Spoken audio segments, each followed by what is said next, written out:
আসসালামু আলাইকুম। প্রিয় সকল দিনী ভাই, সকলে ভালো আছেন? আলহামদুলিল্লাহ, আমিও ভালো আছি।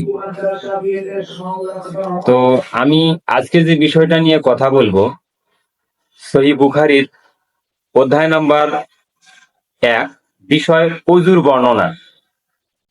তার আগে আমি দুটি কথা বলি। আমাদের বিশেষ করে বাংলাদেশে, যেহেতু আমি বাংলাদেশের লোক, এখানে অজুর বিষয়ে যে বর্ণনাটা দেওয়া হয়েছে সেটা একদম সহি এবং শুদ্ধভাবে। প্রশ্ন হচ্ছে, আমাদের সমাজে বেশিরভাগ মানুষকে দেখা যায় তাড়াহুড়ো করে অজু করা। অনেক সময় অজুর বিভিন্ন সাইটের অংশ থাকে যেগুলো মানে ধৌত করার আগেই তারা সলাতের জন্য তাড়াহুড়ো করে চলে যায়। তো প্রকৃতপক্ষে আসলে এটা নিয়ম নয়। নিয়ম হচ্ছে, সালাত যদি 1 রাকাত চলেও যায় বা 2 রাকাত চলেও যায়, তারপরেও সালাত কবুল হওয়ার মূল শর্ত হলো অজু অবশ্যই পরিপূর্ণতা পেতে হবে। তো এই বিষয়ে আল্লাহ তাআলার বাণী, অর্থাৎ আল্লাহ নিজেই বলতেছেন, ওহে যারা ঈমান এনেছো, তোমরা যখন সালাতের জন্য দাঁড়াতে চাও তখন ধৌত করে নিবে নিজেদের মুখমণ্ডল এবং হাত কনুই পর্যন্ত মাসহ করে নিবে এবং নিজেদের মস্তক অর্থাৎ মাথা ধৌত করে নিবে নিজেদের পা গ্রন্থি পর্যন্ত। এটার ফুল ব্যাখ্যা আছে সূরা আল মাইদা, সূরা নাম্বার 5, আয়াত নম্বর 6।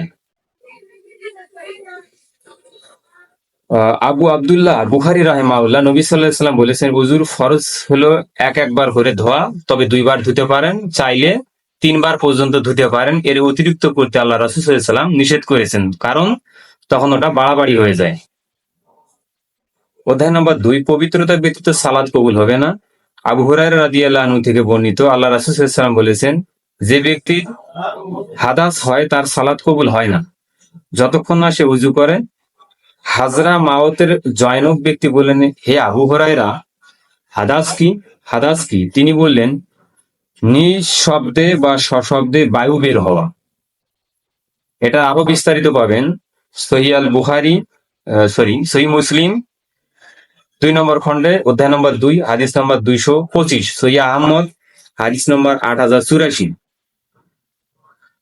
প্রিয় সকল দিনী ভাই, তো সালাতের প্রতি মনোযোগ এটা অবশ্যই একটা ভালো দিক।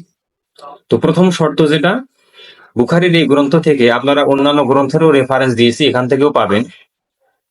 যেহেতু এখন মিডিয়ার যুগ, আমার থেকে অনেক ভালো মানের আলেম এবং শায়েখ যারা আছে তাদেরকে জিজ্ঞাসা করলে প্রথমত এই ফতোয়াটা বা এই হাদিসের রেফারেন্সটা আপনারা পাবেন। এটার মূল কারণ হচ্ছে, ওযু অবশ্যই ভালোভাবে করতে হবে এবং পরিপূর্ণভাবে করতে হবে। সালাত কবুল হওয়ার মূল শর্ত হলো, প্রথম শর্ত যেটা থাকে সেটা হলো ওযু সুন্দরভাবে করা। তো অবশ্যই এটা আপনারা পরিপূর্ণভাবে করার চেষ্টা করবেন। সকলকে আমার সালাম। আসসালামু আলাইকুম ওয়া রাহমাতুল্লাহ।